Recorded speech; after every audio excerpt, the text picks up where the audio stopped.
Hello, good afternoon. Manig po ba? Okay, so yan, okay. So, included po sa quiz natin tomorrow.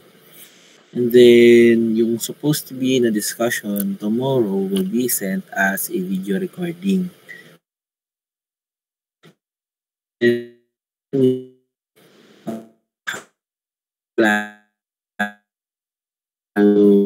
day yun, and I think ang tawag dito, yung Sunday is wala, hindi ko sure kung ano ha. Ang alam ko ata ay non-working holiday yun. So, I will schedule your final exam by Thursday ng week 7 nga lang. Thursday ng week 7. So, ang date nun is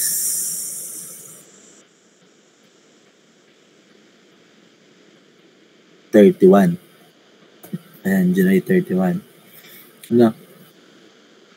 So, yung records nyo ay ibibigay ko by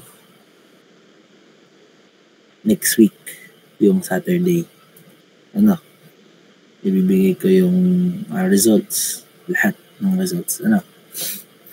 Okay. So, anyways, meron pa tayong medyo madami-dami pang topic. Last 3 topics na yan. At magbibilis na naman ito. So, we have here this numerical differentiation. Sabi nga natin, yung method na ginagamit natin dito sa advanced mathematics ay numerical methods. So, from your previous discussions, nung kayo ay nasa differential calculus, so gumamit kayo din ang analytical method of solving differentiation. Right now, we are just going to take the approximated value of a certain derivative given a condition. No, yun lang yung palagi niyong tatandaan. Laging may given na condition dito such that yung given na condition na yun is either kinuha nyo gamit yung first derivative or second derivative kasi i-apply nyo. Right? Then again, yung numerical differentiation natin, more on, ito po ay formula. Hindi po siya kagaya ng differentiation dati na kumukuha lang kayo ng derivative. Kasi alam nyo yung concept ng pagtitake ng derivative natin, like the power rule, chain rule, diba? Yung rules of trigo functions, rules of inverse trigo, and so on. Okay? Pagdating dito, most likely ay i-apply natin yung concept of interpolation. Again, yung concept na gagamitin natin dito is yung interpolation. Okay? Sabi ko nga nun last time sa interpolation, di ba mayroong 4 tayo dun na methods, or 4 na techniques na dapat gamitin. Pero ang ginamit lang natin dun ay yung first 2. Yung first 2, that is the Newton's divided difference formula as well as yung pong ating Lagrange interpolation. Okay. Yung last 2 natin doon, gagamitin natin in creating formula for the numerical differentiation. Okay?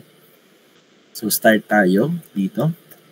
So, by the Taylor's expansion po natin, let us have here this value ng atin pong approximated value and the error. So, parang ito yan.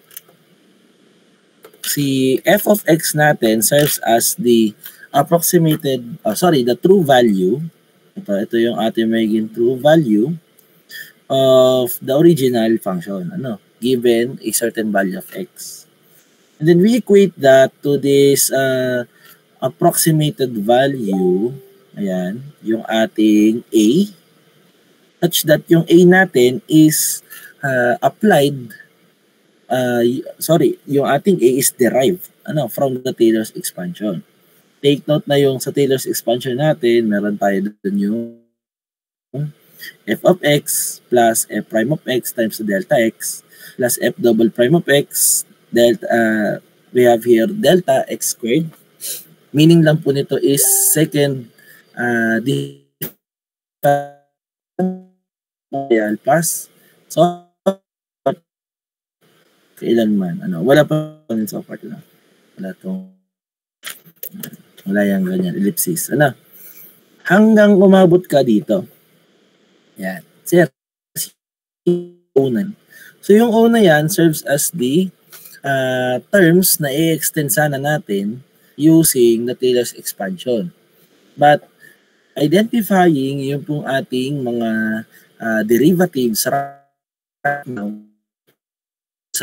we are going to consider the other terms as okay. Supposedly, naman ninyo dito sa ating expansion, kung makikita ninyo, si first term natin doesn't have any usage of the delta x, while the second term, using the f prime of x, ginamit naman natin yung delta x natin. Now, tapos third term, we have the f double prime of x at ginamit natin si second difference over 2 factorial. Okay, by the third derivative or f triple prime of x, you are now associated with delta x quantity cube over 3 factorial. Now, so as you can see, tumataas yung difference natin dito, in degree ng difference, tumataas din yung ating denominator dito by taking n factorial. So kumbaga diyan, kung ano yung ating derivative dito, nandoon din yung kanyang factorial, yung kanyang n factorial. So say for example, you have here the f prime. So dito, nasa ilalim natin ay si 1 factorial. Now, with this term, you have f double prime of x. So kita ninyo, second difference as well as 2 factorial na nasa ilalim. Now, then again, yung ating error dito na O of delta x to the fourth, actually extended yan. Kumbaga, yung other terms niya is considered na lang as error na lang. Ito ngayon yung error ng truncation, di ba? Ito yung truncation error natin kasi pinuputol po natin yun pong pagsasolve natin ng f of x. So by truncating yung ating Taylor's expansion, nagkakaroon ng truncation error. Now, we focus on taking the approximated value ng ating pong f of x. But our main topic for today is not about taking the approximated value of the f of x. Rather, we are taking the approximated value of this f prime of x. Kasi nga differentiation tayo. Okay? So, by this Taylor's expansion, dito tayo makakapag-derive po ng ating mga formula for the f prime of x, f double prime of x, and f triple prime of x, and so on. Lagi nga lang tatandaan na pagdating po dito sa ating sa ating Taylor's expansion, yung ating pong delta x or the change of values of x will be constant. Lahat daw ng mga delta x dyan ay constant h. Pare-parehas lang. Kunwari, may 2 points kayo. Kunyari, x0 papunta kay x1. Yung x1 papunta kay x2. All of the changes natin sa atin pong mga x values ay pantay-pantay lang. So that delta x ay papalitan natin ng h mamaya. So lagi lang tatandaan yung atin pong delta x ay even or equal to each other. So sir, ano pinagkaiba ng ating discussion ng numerical differentiation kay interpolation? Kung mapapansin nyo dati dun sa ating Newton's divided difference formula as well as yung atin pong Lagrange formula, all of the values of x doon natin, the delta x's natin doon ay okay lang na hindi pantay-pantay or uneven. Na, hindi pantay-pantay, kagaya ng dati example natin, yung value ng x, di ba? Tsaka yung y. Meron tayo yung 1, 4, 6, 5, kung matatandaan ko. Tapos ito 0, 1.39, 1.79, tsaka 1.61. Diba? Kung mapapansin nyo doon, hindi pantay-pantay yung mga delta x's natin. Ano? So, yun yung pagkakaiba ng ating Newton's divided difference formula versus dito sa Newton's forward and backward difference. Again, ang pinagkaiba lang nila is delta x natin ngayon ay constant. Ano? Constant. Or pare-parehas. Now, saan po natin sir gagamitin yan? Yan. So, gagamitin natin po yung ating yung ating Newton's forward difference, backward difference, at central difference. No? May dagdag tayo, central difference, para makakuha tayo ng ating mga derivatives. Okay? So, paano sir tayo kukuha ng mga derivatives natin? No? So, again, gagamitin lang natin si Taylor's expansion. Okay, simula tayo dito. Yan. So, let us say that you are given a point na I in a set of data natin, which is, meron tayong I with point I to, point I, with xi and f of xi. Ano? Sipin lang natin yan. Kunyari, ito si point I. Ayan. Ito si point I natin. Tapos kunyari, ito si point I plus 1. Ayan. Si point I daw ay merong coordinate na xi, ito, xi, pati f of xi. No. Yun namang ating point I plus 1, meron siyang point dito or value of x na xi plus 1. And you also have here yung kanyang f of xi plus 1. Now, since we are dealing with the adjustment ng ating delta x or pupunta tayo doon sa next point natin, ang ginagawa po natin is we try to substitute these data points to the Taylor series. No? Okay. Now, we substitute yung pong para makuha natin si f of xi, para makuha natin yung true value of f of xi, we are having this application of f of xi and or rather yung ating xi to the f of x terms natin. Ano? So again, ginamit yung xi plus 1 natin para makuha yung true value ng f of xi plus 1. And with that, kailangan mo din gamitin yung f of xi natin na terms. Okay. So, say for example, ito. You have f of xi plus 1 equals to f of xi. So, ito yung first term ng Taylor series, di ba? Now, second term natin is f prime of xi times delta x and then plus f double prime of xi, second difference of x with over 2 factorial. Yan, over 2 factorial. And then, third derivative ng f of xi, third difference of x with over 3 factorial plus yung ating error. Ano? Okay.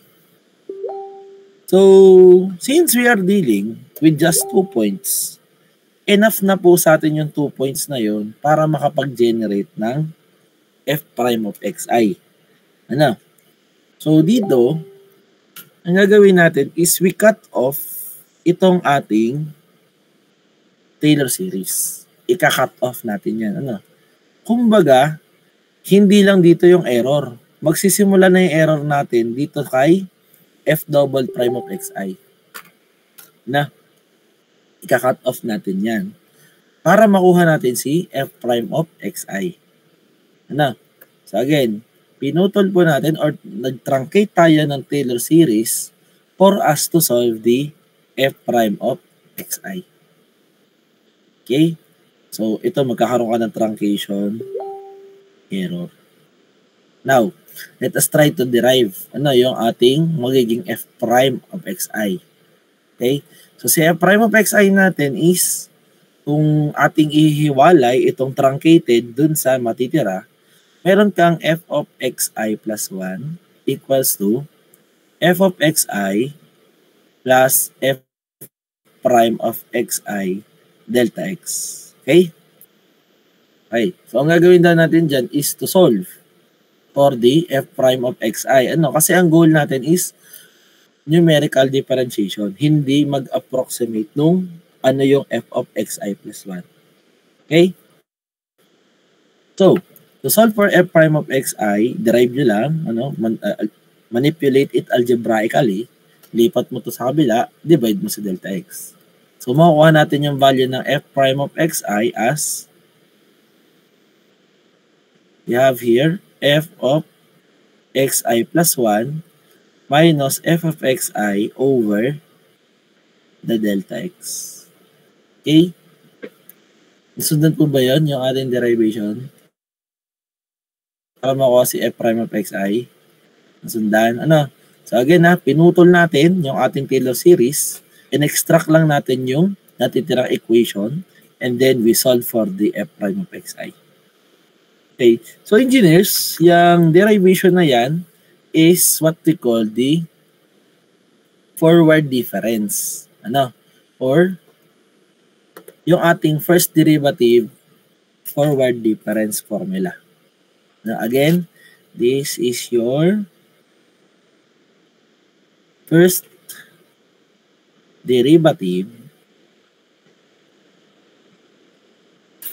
forward difference formula. Difference formula. Okay? Again, truncate na natin to, no? Truncated na yan.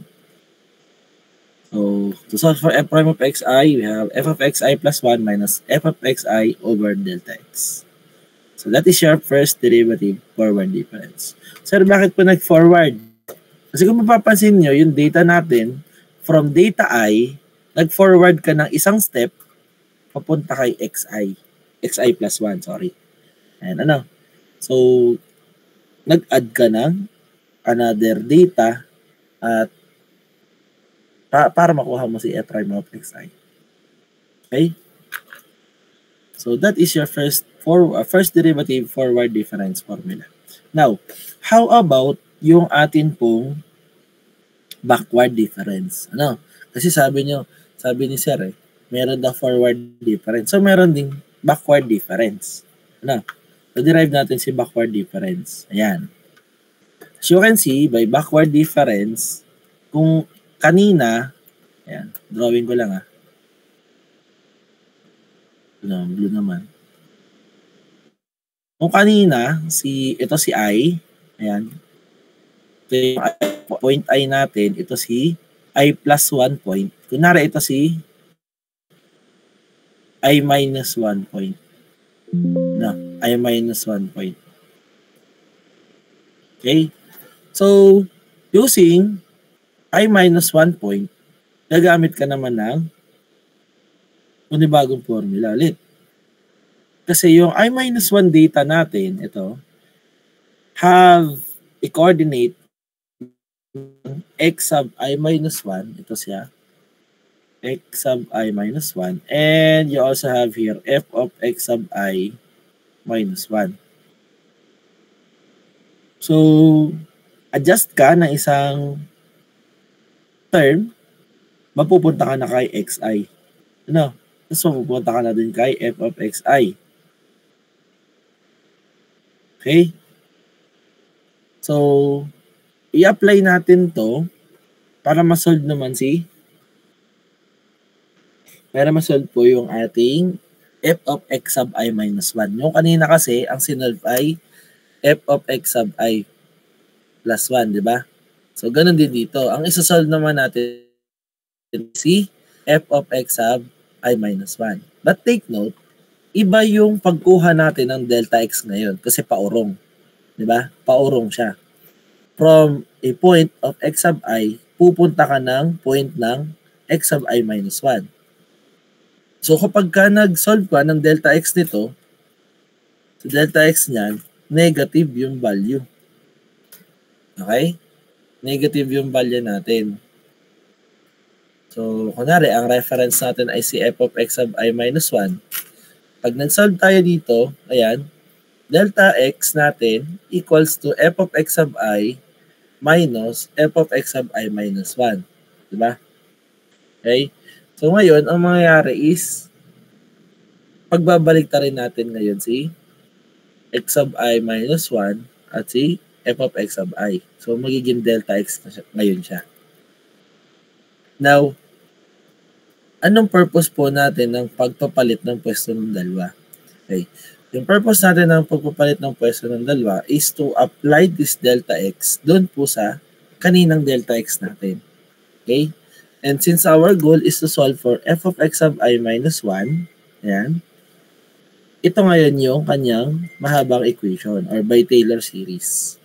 So, si f of x sub I minus 1 will be equal to f of x sub I.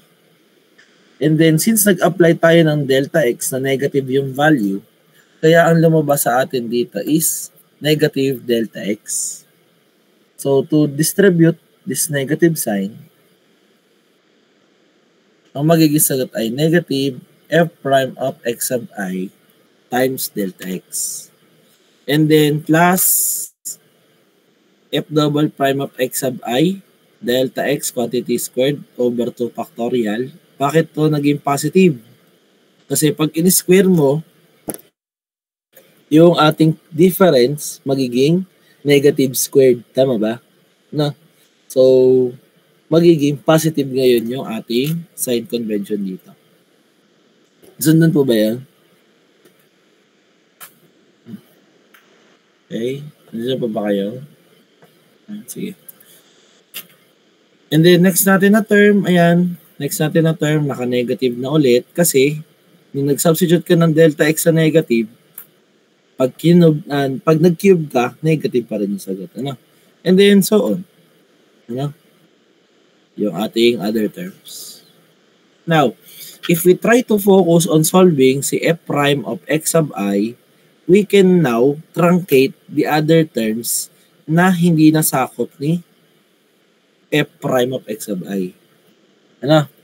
So again, dito sa ating pag-solve ng numerical differentiation, we try to truncate yung pong ating equation or yung ating Taylor series since we are just focusing on the f prime of xi.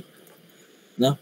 So now, let us separate this f of x sub I minus 1 equals to f of x sub I minus f prime of x sub I delta x. Since our goal is to solve for the f prime of xi, manipulate nyo lang yung equation, magiging f prime of xi equals to f of x sub I minus f of x sub I minus 1 all over, naka-all over to all over delta x. Okay? Sundan po ba yung pag-derive natin?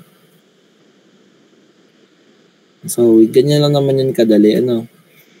As long as pinagbasehan natin ay si Taylor series. Okay? So, for the f prime of x sub I, you have another formula which is f of x sub I minus f of x sub I minus 1 all over delta x. Okay? So, take note na since pabalik, yun naman yung ating data ngayon from I, papunta ng I minus 1. So, ibig sabihin, this is your first derivative forward difference. Sorry, backward na pala. Backward difference formula. Okay? That is how we derive your first backward difference formula. Okay? Then, next natin, ayan. Yan yung ating backward difference quotient or formula. And then, last natin is yung central difference natin. Now, So sa central difference po natin, di ba nag-truncate lang tayo dito ng dalawang equation. Ano, ito simplify ko na lang dito. Ayan. Actually truncated na to. Ayan. Truncated na yan. So ang ginawa daw dun sa central difference is pinag-subtract po natin yung equation of the forward. This is for the forward. Kasi gumamit ng x of I plus 1. And then sinubtract siya dun sa backward. Okay? We have here two equations, that could result to a value ng f prime of x sub I. Okay? So we have here f of x sub I plus 1 minus the term of f of x sub I minus 1. So ito siya. Okay? Pag sinubtract. And then equal to f of x sub I minus f of x sub I, cancel yan. Tama ba? Pag na-cancel, yung next term naman. Cancel na to. So we have f prime of x sub I times h, since delta x is h, So again, f prime of x sub I times h minus a negative f prime of x sub I times h. So magiging positive siya, tama? So lalabas ay ito. Si f prime of x sub I times 2h. Okay? Susundan po ba? Susundan? So, sige nga, anong goal natin ditong isolve?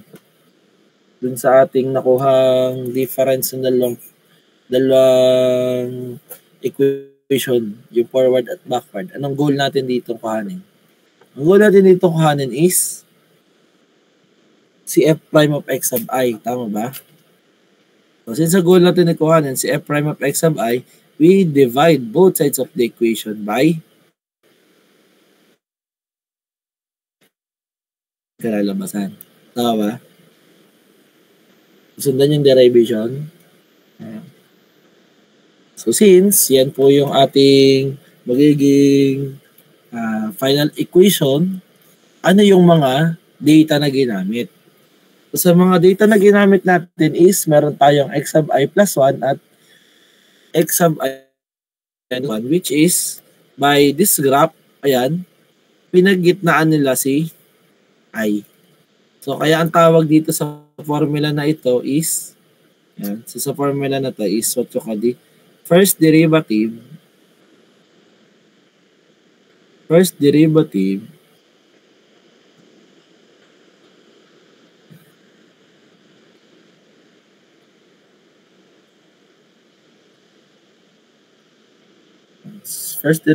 central difference formula. Okay? So, yan yung ating derivation ng tatlo pong differences. Now, summarize yung ating nakuha ng mga f prime of x sub I. So, ito yung mga equation natin. We have the first derivative forward difference formula of f prime of x sub I equals to f of x sub I plus 1 minus f of x sub I over h. For the first derivative backward difference, we have f prime of x sub I equals to f of x sub I minus f of x sub I minus 1 over yung h natin. And then last formula natin is the central difference first derivative formula, which is f prime of x sub I equals to f of x sub I plus 1 minus f of x sub I all over 2h. Okay? Sundan po ba ang ating formula? Okay, now, please take note that we are solving the f prime of x sub I. Di ba may points tayo doon? Meron dito, meron dito, meron dito. Ito yung I, ito yung ating I plus 1, I minus 1, sorry. At ito yung I plus 1 natin. Di ba by differentiation kasi, parang meron kang curve dyan. Ayan, may curve ka. Tapos ang pinapakuha sa atin ay yung slope of the tangent line. So sa pagkuha mo ng slope ng tangent line, ito yung magta-tangent ng line natin sa original f of x, no? So kaya sinasabi dito na f prime of x of I, we want to take the slope, no? We want to take the slope of the tangent line with the point of tangency at x of I. Okay po?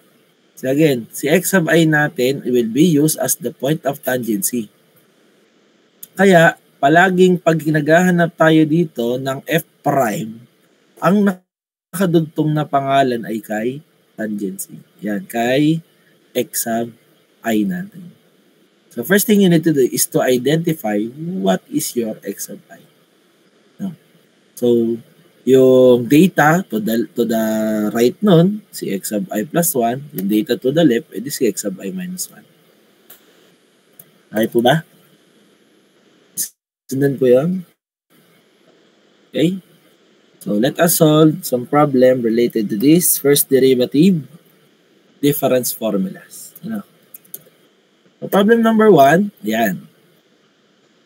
So, given daw tayo ng data ng x at f of x's with the original function of x, ito original function of x to, which is yung ating pong x squared. So, this is your actual or true function. So, given the true function, f of x equals to x squared, meron tayong set ng data na 0.5, 1, at 1.5 for the values of x. And then, just taking the square, since dahil nito, x squared na to, take nyo lang yung square ng atin pong x values. So, meron kang 0.25, meron kang 1, at 2.25. So, pinapahanap daw sa atin is find the approximated value of f prime of 1 using forward difference formula, backward difference formula, and central difference formula. Di ba? Balikan lang natin to. Balikan lang natin yung kaninang point. Yan. Again, sabi ko nga lahat ng f of xi natin dyan, f prime of xi, meron tayong ginagamit na x of I, which is the point of tangency. Yung point of tangency natin. With this one, ang hinihingi sa atin ay find the approximated value of f prime of 1. Okay? Si f prime of 1. So, kumbaga, sa atin pong set of values, yung x sub I natin will fall on the x sub I equals to 1. Nasundan po ba yun? Okay? So, again, since ang hinihingi po sa atin ay to solve for the f prime of 1, which is equivalent din sa f prime of x sub I. Equivalent sa f prime of x sub I, yung f prime of 1.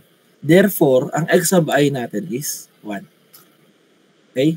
Now, we denote this x value of 1.5. Di ba?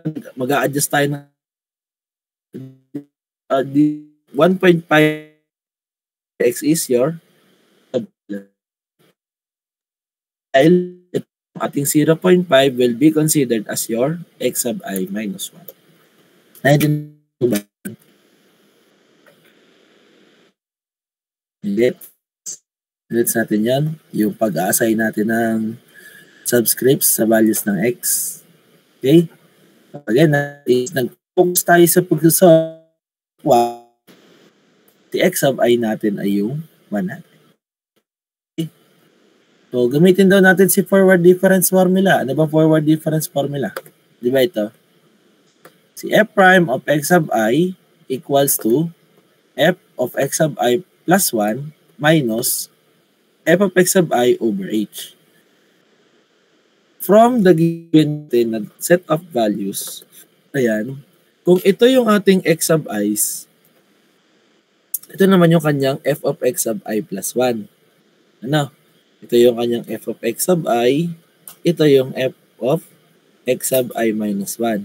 Now, considering the forward difference formula natin, sino si f of x sub I plus 1? Si f of x sub I plus 1 natin is yung f of 1.5. No? Then minus si f of x sub I, which is f of 1, and then the value of h. Again, value of h is considered as the delta x or the difference of values of x. Diba? Sabi natin dito, yung aking x sub I plus 1 is 1.5. Subtract it to your x sub I, makakakuha ka ng h na 0.5. Tama ba? While si f of 1 natin is yung 2.25 and f of 1 is 1. No? So to solve f prime of 1 using the forward difference formula, we have 2.25 minus 1 over the 0.5. Answer is 2.5. Nasundan po ba yan? Again, tumingin lang tayo sa table. Tumingin lang tayo sa table natin. Nasundan? Okay tayo dyan. So, next tayo. How about the backward difference formula? Yan. The backward difference formula, ang kailangan is f prime of x sub I equals to f of x sub I minus f of x sub I minus 1 over the h. Okay. So dito, si f of x sub I natin is f of 1, while f of x sub I minus 1 is f of 0.5. No? Over the h, ang h natin ay si f of 1, si x sub I natin, which is 1, and x sub I minus 1 is 0.5. No? Tama ba? Parehas ba yung values ng h natin all throughout the values of x?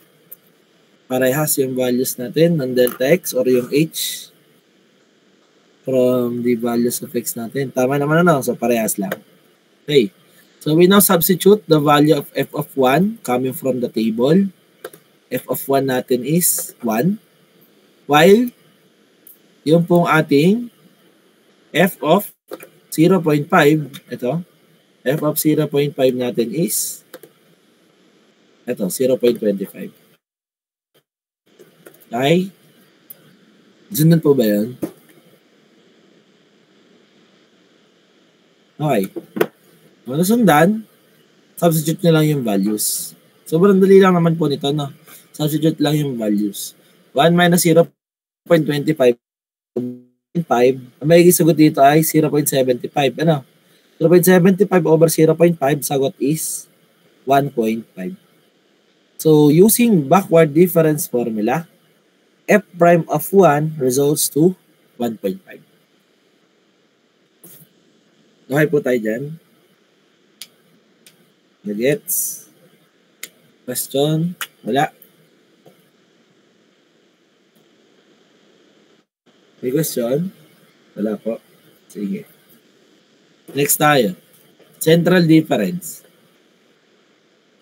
O sa central difference naman natin, formula lang. F of x sub I equals to f of x sub I plus 1 minus f of x sub I minus 1 over 2h na. Diba? So, 2h. So, nanggaling talaga actually yung 2h sa 2 times yung 0.5. But then again, since the values involved or values of x's natin na involved is si x sub I plus 1 and x sub I minus 1, kaya meron tayo dito 1.5 minus 0.5. Okay? So, for the f prime of 1 and f prime of 1, we have f of 1.5 minus f of 0.5 over 1.5 minus 0.5. From the table, f of 1.5 is 2.25, while f of 0.5 is 0.25. 1.5 minus 0.5. To recheck, since ang value ng h natin is 0.25, diba? Ang value ng h natin is 0.25, and then, i-substitute the value of h times 2. So, 2h equals to 1. Which is, yun pa rin yung denominator. Na? Sundan po ba? Okay? So, evaluate lang natin yung atin pong f prime of 1 using central difference formula. The result will be 2.25 minus 0.25 over 1 or 2. Questions?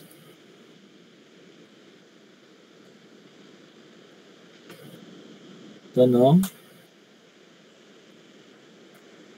Nagets po ba yung topic?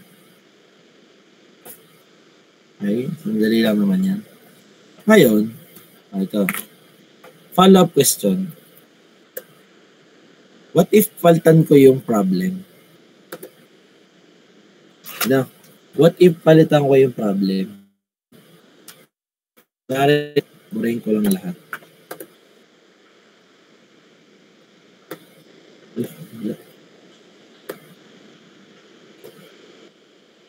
Yan, wala nga.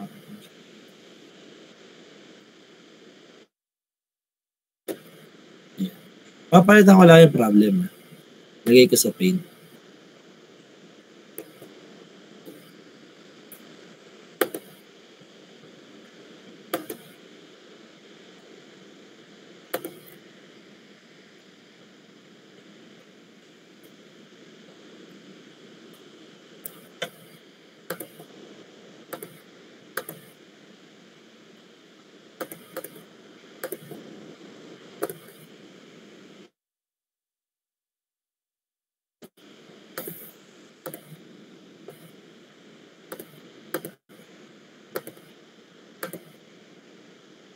Ayan. Kita po ba? Yung paint. Kita naman yung paint, no? Okay. What if palitan ko yung tanong? Gawin ko yung tanong, hindi f prime of 1. Gawin kong f prime of 1.5. Ayan. Okay. F prime of 1.5, sir.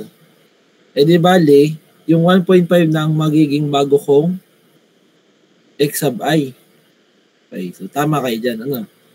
So, since ang hinihingi sa atin ay si f prime of 1.5, mag-a-adjust ka din ng x sub I. Hindi na 1. Kasi si f. Now, we solve for the forward difference formula. Tanong, kaya ba itong isolve o hindi? Kasi di ba ang forward difference, no? So, for forward difference, okay, so we have here f prime of x sub I equals to f of x sub I plus 1 minus f of x sub I over the h. So, ang tanong ko, pwede po bang magamit yung ating table para makapag-solve ng f prime of x sub I?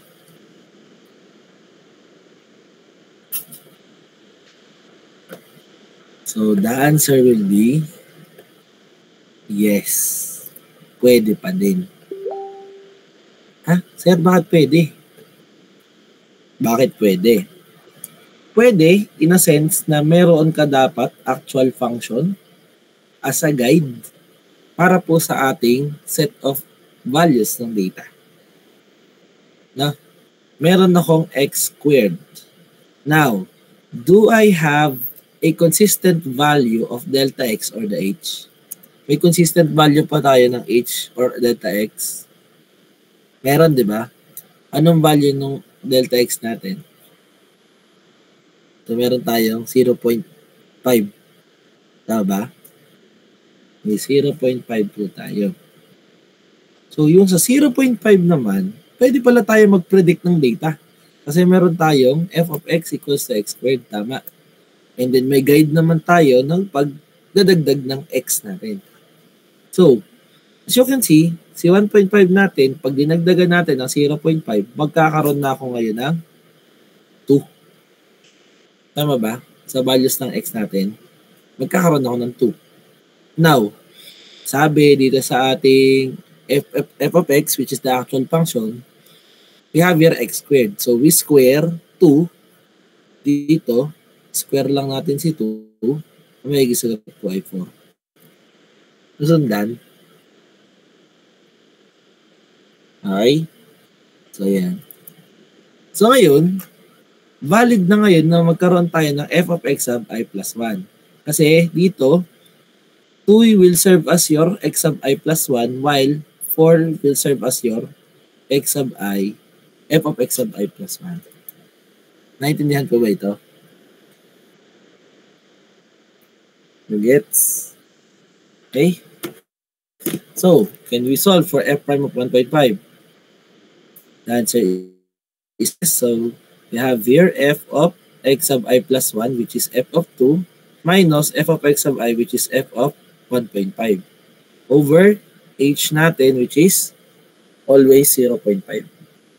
Okay, now we substitute f of 2, answer is 4, minus f of 1.5, the answer is 2.25 over 0.5.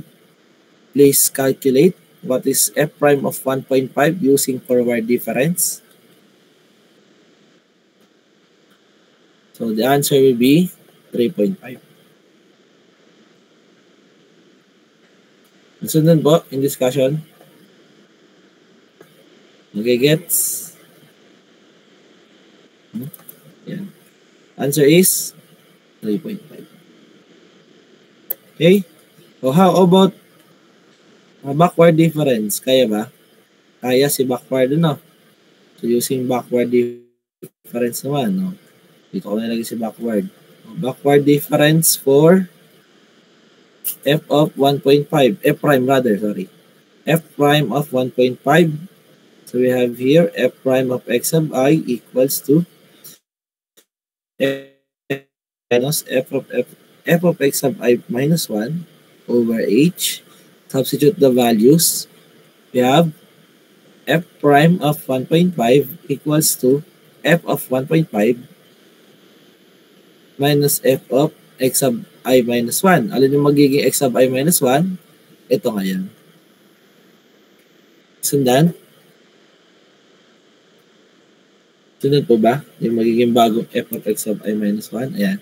So since we have f of x sub I minus 1, that is f of 1 over h natin which is 0.5. So we substitute f of 1.5 answer. F of 1.5 is 2.25. While f of 1 is 1 over 0.5. So f prime of 1.5 results to ang value nito.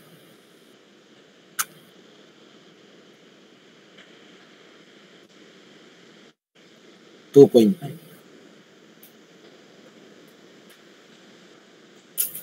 Okay, nasundan ba? Then last natin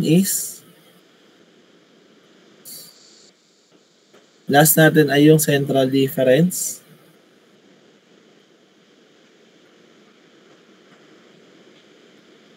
Okay, so sa central difference natin, we have f prime of x sub I equals to f of x sub I plus 1 minus f of x sub I minus 1 over 2h.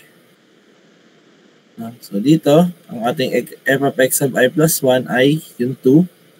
So f of 2 minus f of x sub I minus 1 which is f of 1 over 2 times 0.5. Na. So f of 2 is 4 while f of 1 is 1 over 2 times 0.5 naman. F prime of 1.5 results to 3. Sundan.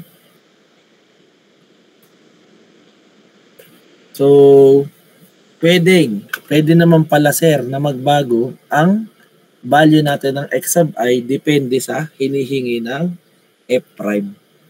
Ano? So, pwede po iyon na mabago yung ating value ng f of x sub I. So, sir, ganyan po ba palagi? Kapag po kulang yung data natin, pwede tayo magdagdag ng data. So, actually, ang sagot dyan ay hindi palagi. No? Kasi dito, given kasi tayo ng true function niya na f of x equals to x squared. Ang hinihingi lang naman kasi sa atin is the approximated value of the tangent line at a certain value of x. E paano kung wala po, sir, na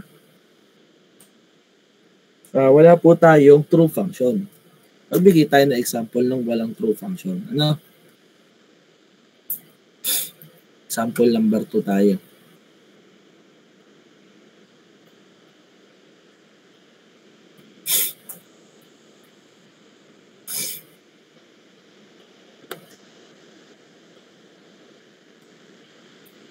Ayan. Yan. Ganyan naman yung mga example natin ng data na hindi tayo pwedeng basta-basta nagdadagdag ng value ng atin pong variable dito with respect to another variable. Since you don't have any true function present in your problem, hindi po tayo pwedeng maglagay lang dito ng, kunyari, dito, since ang given ay per 6 years. So, interval of every year is 6 years. So, 2000, 2006, 2012, 2018. Hindi ako pwede basta-basta maglagay ng 2024 dito nang wala naman akong guide para ma-solve yung data sa baba. No? So, yun yung pagkakaiba niya. Kapag yung given mo is naka-true function, kaya mo mag-predict ng data. Pero kapag ganitong problem, hindi natin kaya mag-predict ng data natin. No?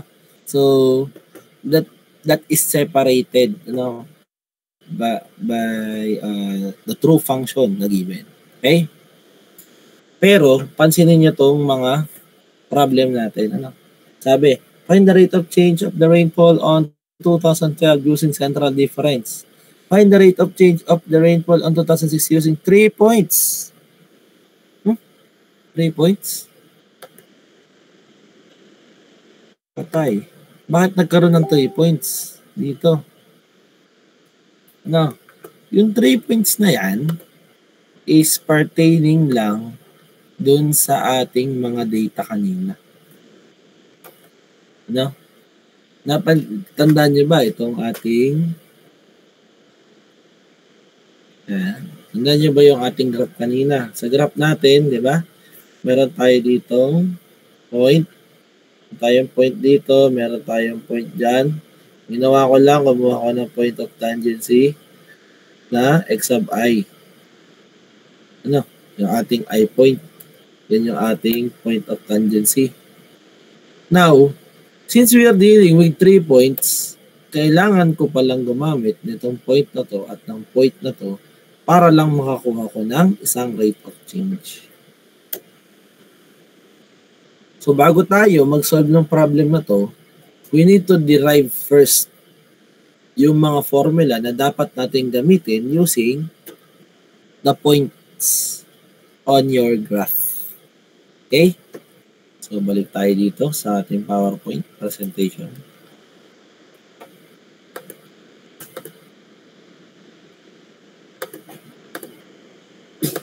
Susundan ba yung discussion? So, wala na yung formula na. Madali lang naman yung formula.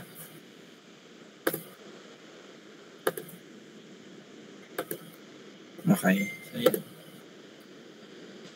So, ayan. So, to make the approximation more accurate, we try to include other points that are to be added to utilize error reduction.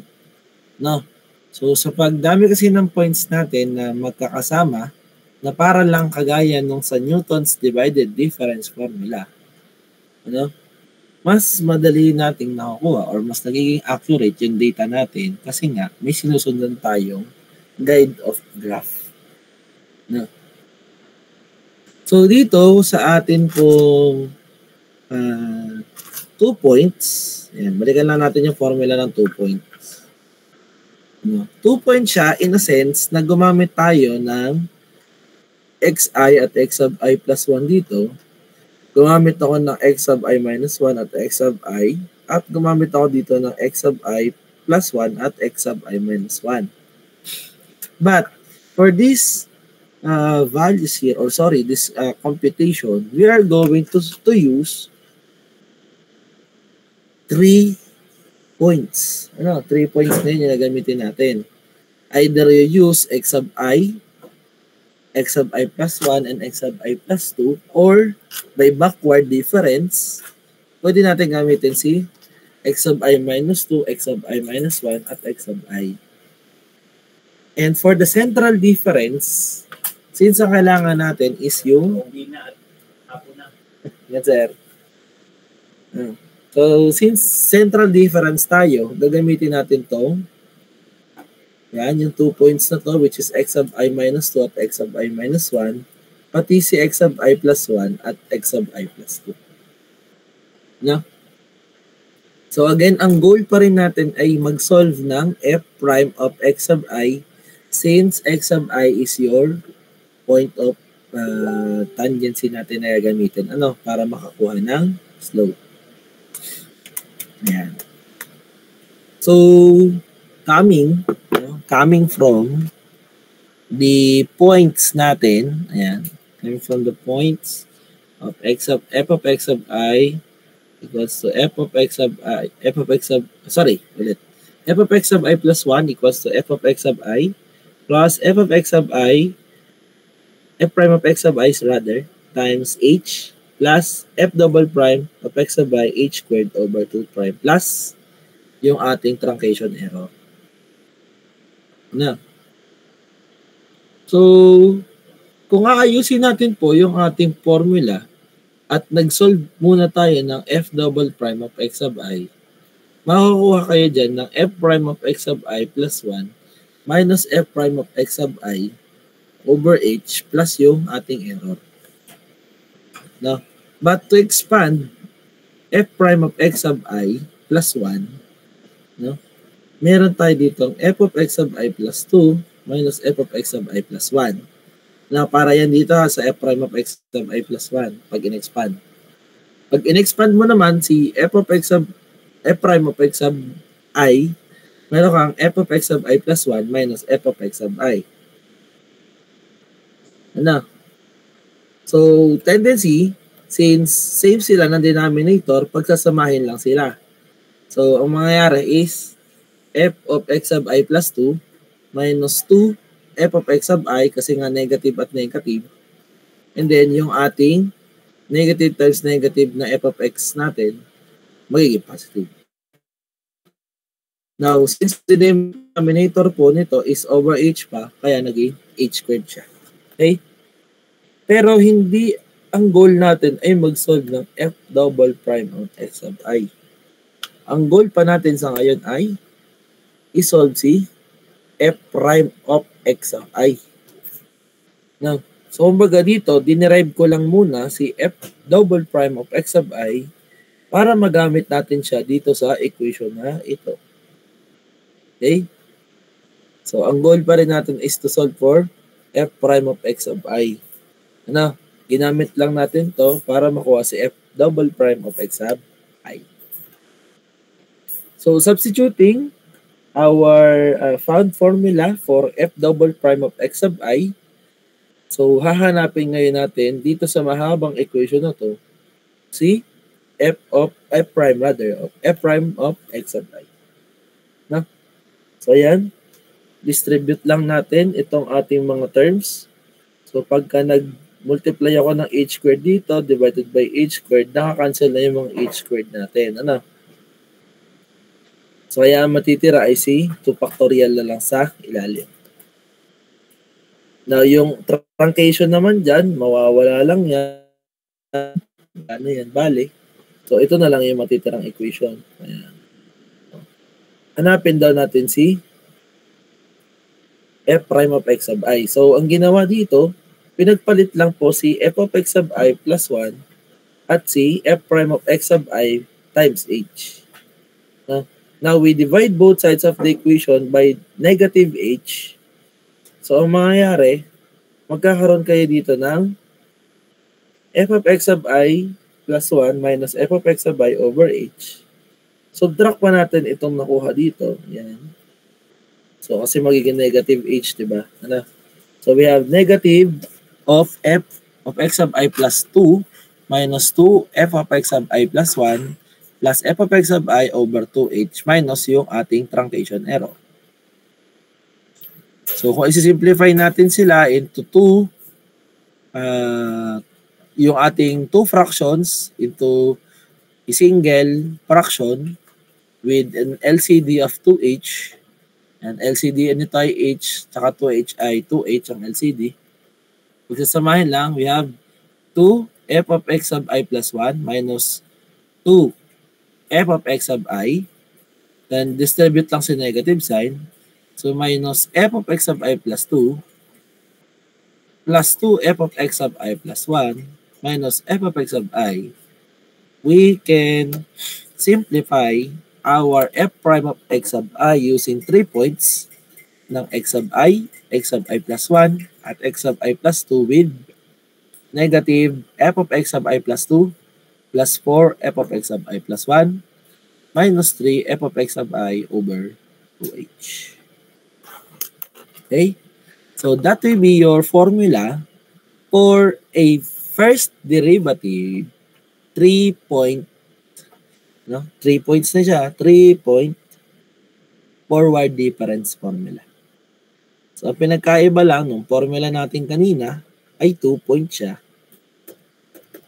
At ito naman ay 3 points na. 3 points na siya. So, medyo madami-dami kayong formula na sasoluhin dito. Okay? Medyo lang. Now, simplify na lang natin lahat ng formula natin, no? So, hindi ko na i-derive yung backward.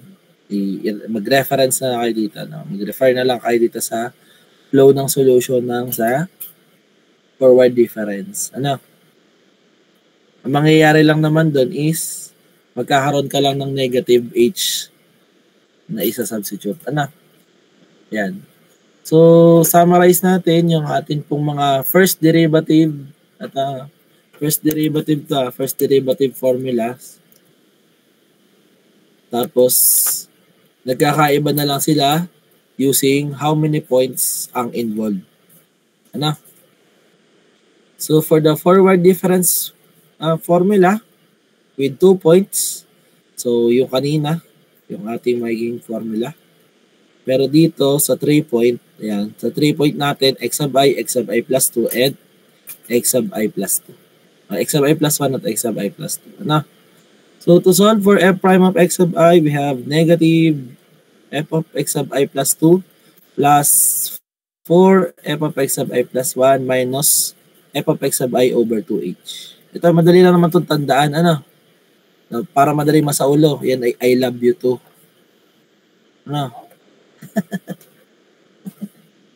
Diba? I love you to yan. Negative 1, yung coefficient ng f of x sub I plus 2. Tapos sunod na coefficient ay 4. Sunod na coefficient ay negative 3. Yung denominator mo ay 2. O di I love you to para madali masaulo. Okay? Pero yun naman ay gawin nyo na lang ng technique para masaulo ninyo. Bagay para madali lang masaulo, I love you too. Pero tatandaan nyo sa forward yan. Pagdating kasi natin ng backward, pa-backward din yung I love you. Dito, tinanan niya ha. F of x sub I minus f of x sub I minus 1 over h sa 2 points. Pero pagdating nyo dito, pa-backward din yung I love you. I love you. Si f prime of x sub I dito ay you love I. 3, negative 4, positive 1 over 2 pa rin. So you love I 2. Kumbaga you love it 2, parang gano'n na lang. Ayan, sauluhin nyo na lang. Tingnan nyo ha, yung sign convention din. Ito ay negative, positive, negative. Tapos dito naman, positive, negative, positive. Okay? Screenshot ninyo para mamaya pag nag-solve tayo, mayroon kayong basis. Kung hindi man masolo ngayon, at least may guide tayo ngayon para makapagsolo. Okay? Na-screenshot na?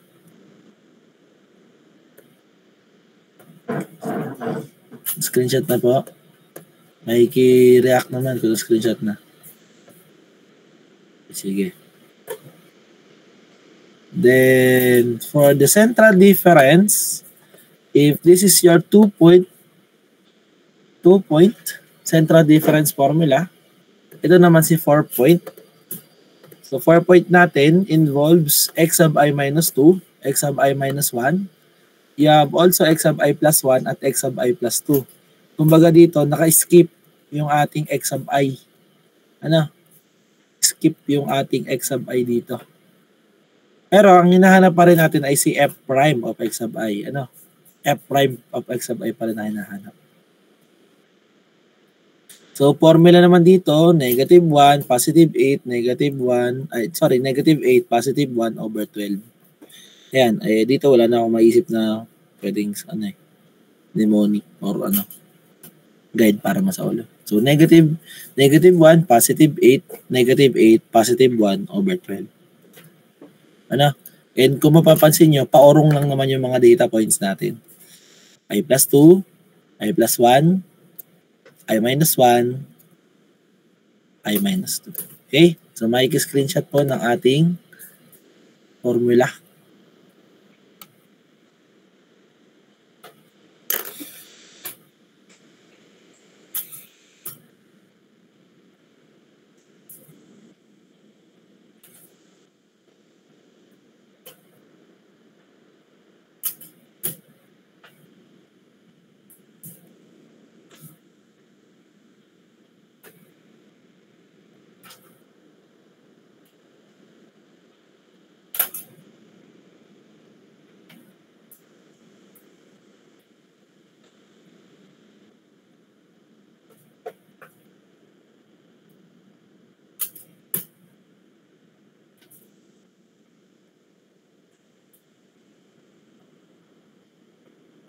Okay, so balikan natin yung atin pong problem kanina. Ayan.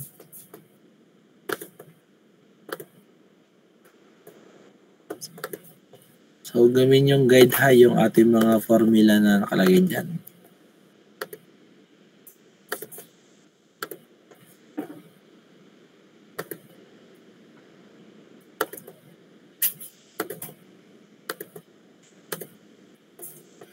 Okay, so ayan, So, as you can see from the problem natin, yan, meron tayo dyang mga rate of change. So, palagi naman niyang ginagamit sa applications of differential calculus that the rate of change natin is represented as yung atin pong d variable over d time. Pwedeng d time. So, dito nga lang ang ating magiging pinaka-notation is the rate of change ng rainfall with respect to time, wherein pong rainfall is in mm, while yung ating pong time is for the years. So, basta sinabi na rate of change, so nag-i-involve yan ng derivative.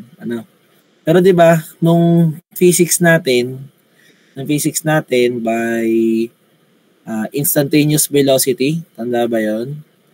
So 'di ba, meron tayong displacement of x.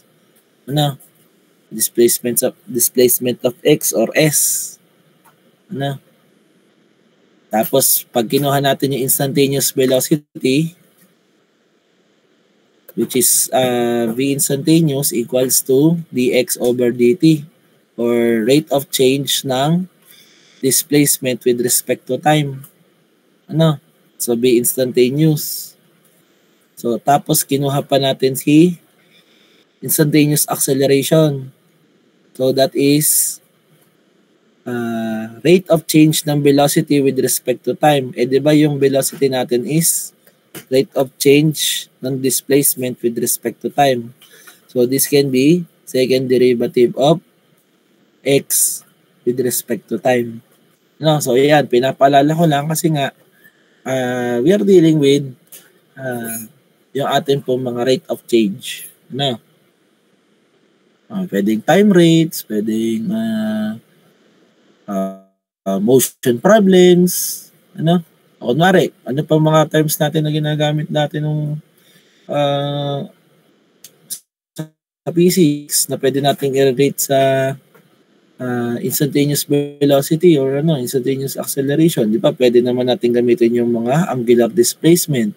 Yan. Pwede natin gamitin si instantaneous angular angular velocity na d theta over dt. Okay? Tapos meron din tayong instantaneous angular acceleration. Si alpha. Diba? T omega with respect to time. Or second derivative po ng theta with respect to time.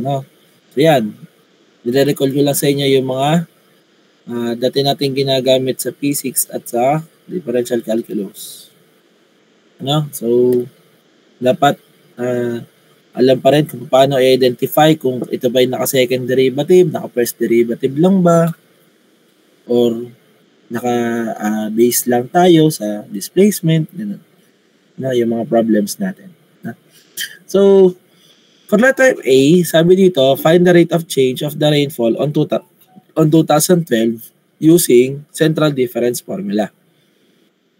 Okay, so, hindi ko dito na-specify kung sino ba yung dapat gamitin. No, but since yung ating unang topic naman kasi is 2-point central difference. So, kumbaga, pagka yan, 2 points ang gagamitin ninyo. Okay? So again, kapag central difference formula lang nakalagay, automatic 2 point na yun.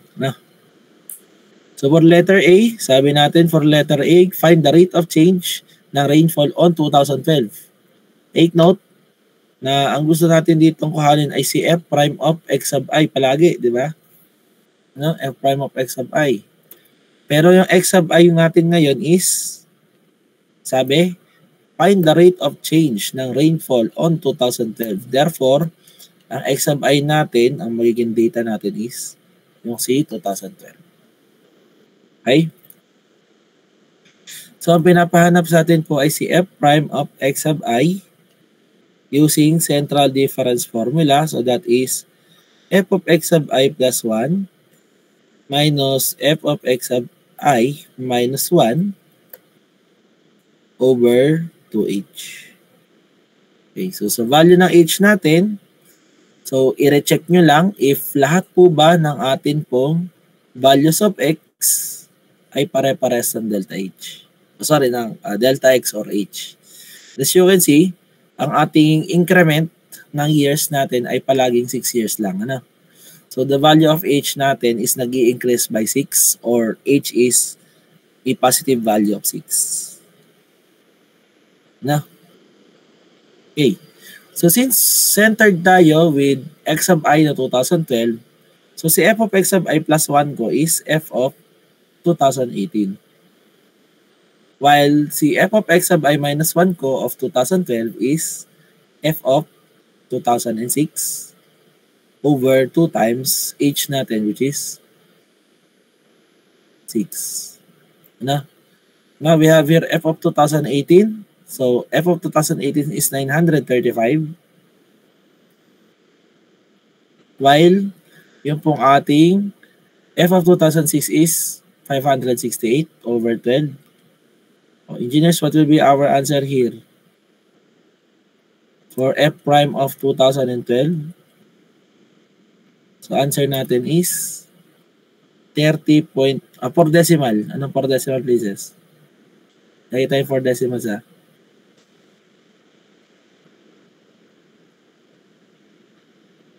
Hanggang 3 decimal lang ba? Ayan. So, 30.5833. Okay? So, ito ang ating final answer for letter A. So, anong unit? Ampere here. So, yan. Next tayo. Letter B. Find the rate of change ng rainfall on 2006. So, we solve again for f prime of x sub I wherein si x sub I natin right now is si year 2006. Ano? Using 3 points forward formula. So, tingin doon sa ating formula sheet. Ano, pero pag nag-quiz tayo, walang formula sheet. Ano, sa uluhin ninyo. Okay? So, f prime of x sub I natin ay we have forward. So, I love you too. So, negative f of x sub I plus 2 minus, plus 4 f of x sub I plus 1 minus 3 f of x sub I over 2h. Ano? So, we solve for f prime of 2006. And that will be equal to negative f of x sub I plus 2. So, dito ang ating magiging x sub I is 2006. Ito si x sub I plus 1. Ito si x sub I plus 2. Ano? Okay.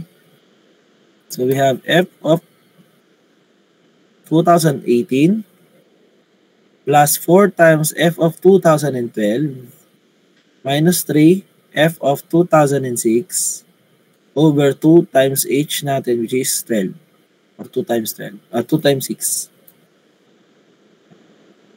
So, solve for f prime of 2006. Substitute natin yung values ng mga f natin. So, you have negative 935 plus 4 times f of 2012 which is 746. And then minus 3 times f of 2006 which is 568 over 12. That is f prime of 2006 in 4 decimal places. So that is 28.75 mm per year.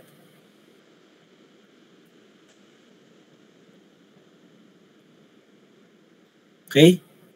So, ayan, ating rate of change. Okay, sundan po ba ating discussion? Susundan? Ilang questions? Tanong, wala. Okay. Letter C. Question letter C. Ayan. From the data obtained in question B, okay, so kumbaga gagamitin daw natin yung data ng question B, estimate the amount of rainfall for year 1984 by using 3 points backward formula. Okay, medyo ano tayo ba to, ano? Kasi, sabi, estimate daw natin yung amount of rainfall. Di ba ito si rainfall? Ito yung rainfall. So, estimate daw natin yung amount of rainfall for year 1994. Kasi year 1994 is 6 years behind 2000. Diba? Year 2000. So, parang nandito. Yan. So, ang tinatanong sa atin ay, ano yung amount of rainfall at that particular year? Ano? Ano yung amount of rainfall for year 2000, year 1994? Ano? Pero sabi dito, gamitin daw yung data natin sa B. Tapos gagamit pa ng 3 points backward formula. O, sige, para wag maguluhan. O, letter C muna tayo, letter C. Sabi dito, we solve for f prime. Solve daw natin yung using 3 points backward formula. So, di ba formula natin dun ay f prime of x sub I equals to positive 3 f of x sub I minus 4 f of x sub I minus 1 plus f of x sub I minus 2 over 2h.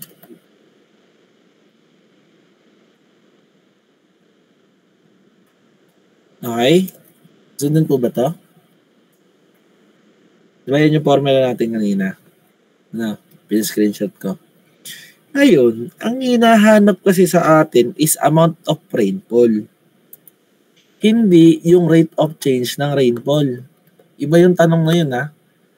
No, kasi yung tanong kanina sa mga sa letter A at letter B, rate of change ng rainfall. Pero dito tinatanong, ano yung amount ng rainfall? So, ano kaya pwede natin gamitin as x sub I para lumabas si f of 1994? Binigyan pa tayo ng formula, 3 points backward formula. So, kung mapapansin niyo dito, para ma-utilize natin si 1994, pwede natin gamitin siya as points using this tree. Di ba? Hindi ka naman pwedeng magdagdag pa ng 1980 ano dito? 1988. Kasi wala namang data sa 1988. Wala ka ding 1982 na data. Tama ba? Wala ka namang data na ganyan eh. Ang mga data mo na pwedeng gamitin lang ay yung present na 2000, year 2000 at year 2006. Tama ba? So, kung mapapansin ninyo, itong tatlong gagamitin natin at naka-backward, ibig sabihin, si x sub I ko is still f prime of 2006.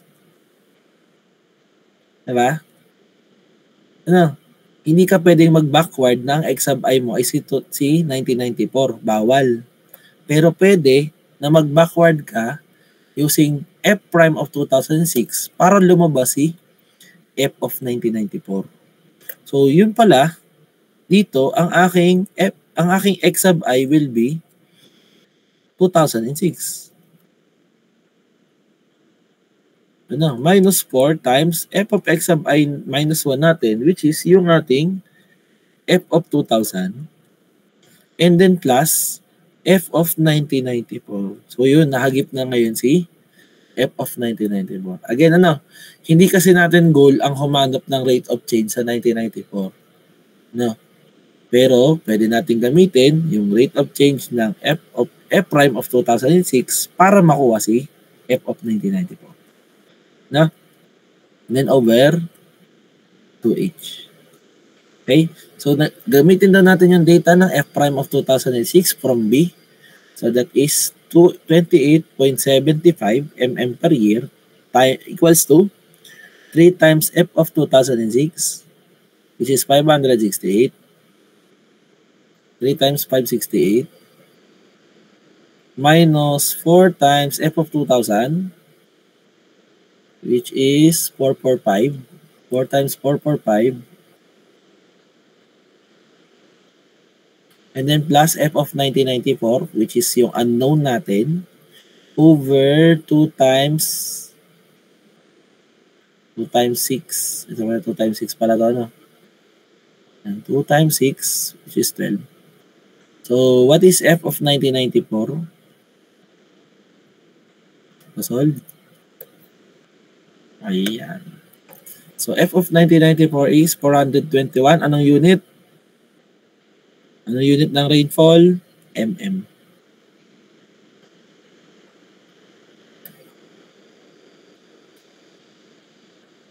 Nasundan po ba? Yung explanation natin kung bakit ito ang ginamit natin na formula. Gets? Okay tayo dyan?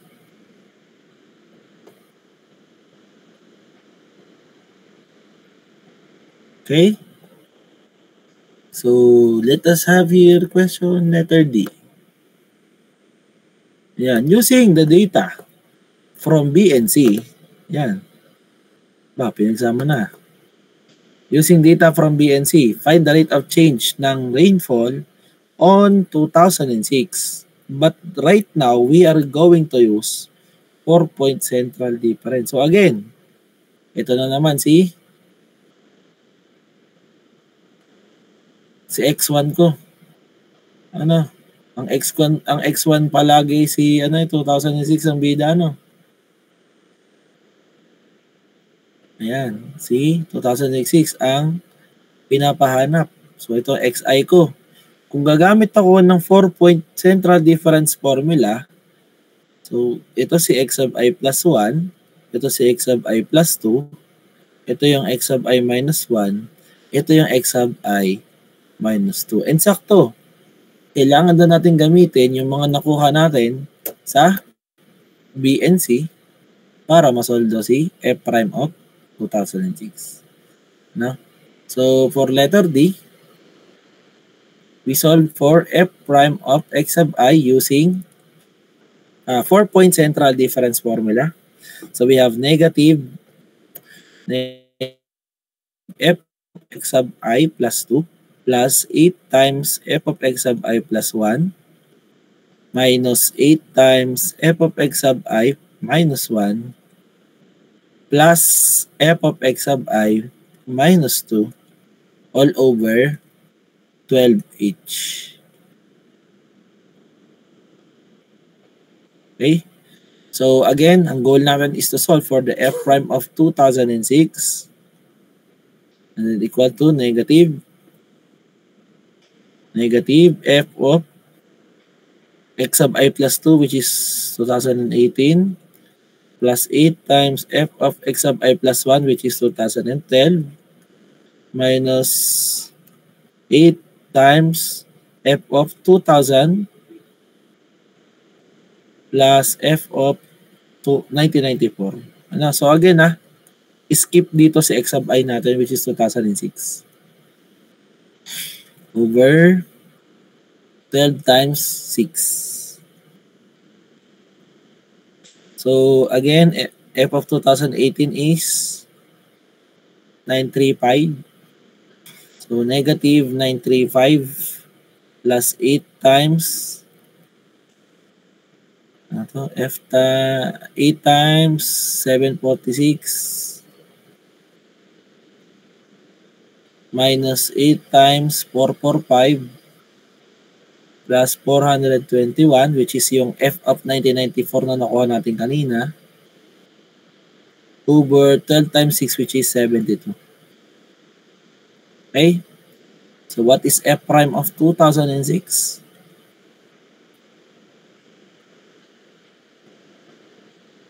So that is 26 pala. 26.3055 unit mm per year. Kasi rate of change. Ano? Okay. So, ayan. Hanggang dyan po ang ating magiging scope ng quiz number 5 tomorrow. Ano? So, siguro tomorrow maghahanap na lang ako ng rooms. Ano? So, ang ating magiging start ng quiz ay ano ba?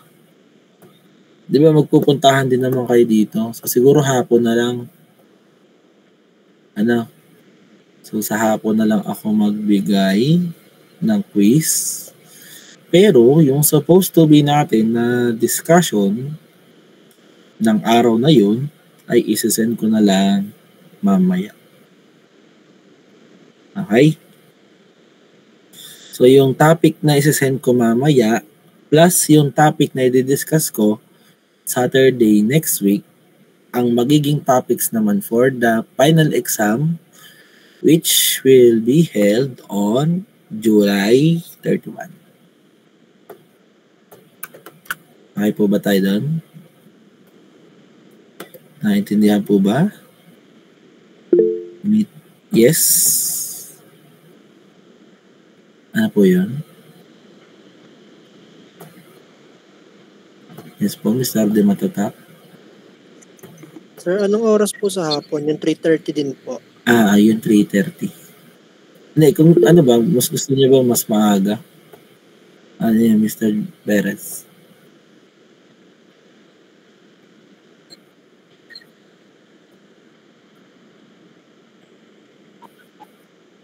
Yes. Yes po. Adjusted din. Yes po, Misuyong.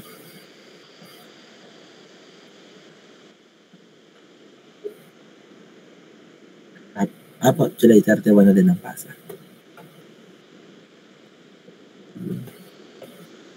Any question pa? Nagets ba yung discussion natin? Yung nandoon kasi sa isa-send ko sa inyo is about naman siya sa second derivative. Ano? Siguro hanggang second derivative na lang ang aking i-discuss. Siguro pag nag-numerical methods na lang kayo, so baka umabot kayo ng mas mataas na derivative. Yung tipong kayo na lang yung magde-derive ng formula, no? Pero for the meantime, ay ako pa muna ang bibigay ng formula, no? Derive na yan. So, yung kasama pang topic nun is numerical integration, which is madali lang din naman, ano?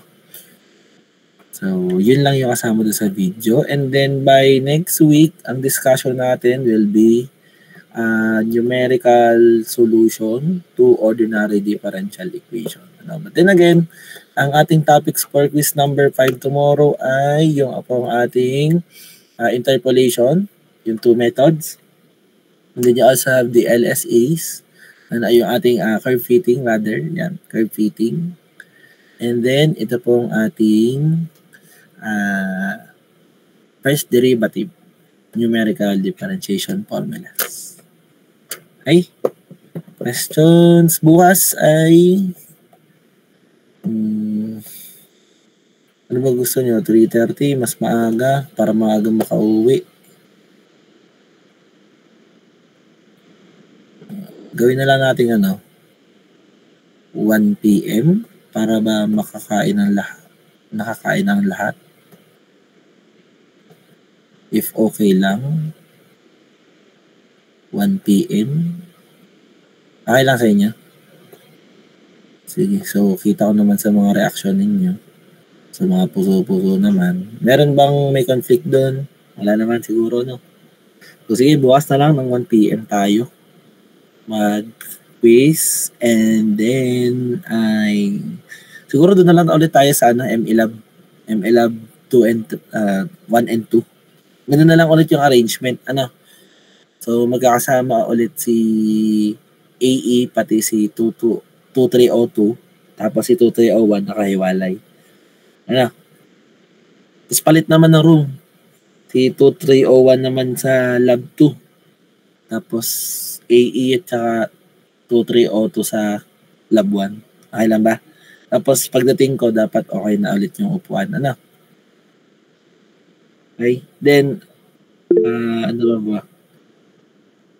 ba ang aking instruction?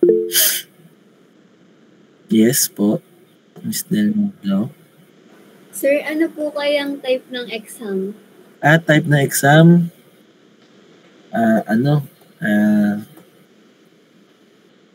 Problem solving muna tayo ngayon.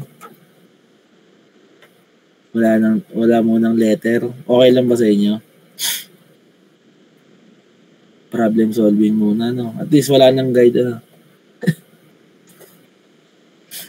Nadadalian na tayo pag multiple choice. Kasi, kayo bahala. Ano ba gusto nyo? Multiple choice, problem solving. Ano nga tayo dito? Type nyo nga anong gusto nyo. Prob solve ba o multiple choice? Okay, type nyo lang. Pag mas madami si problem solving, di problem solving. Pag mas madami multiple choice. O, type na kayo guys dito sa multiple. Okay. Okay, type lang. Para malaman ko na kung anong gagawin. Mulcho. Ayun nga naman. May pag-asa kasi nga pagka naka-multiple choice no? O siya, sige, multiple choice tayo bukas. Okay? So, sige. Ano ba tanong? May tanong pa? Questions? Wala na? Submissions? Okay na, klaro na. So, ano ang submission natin, sa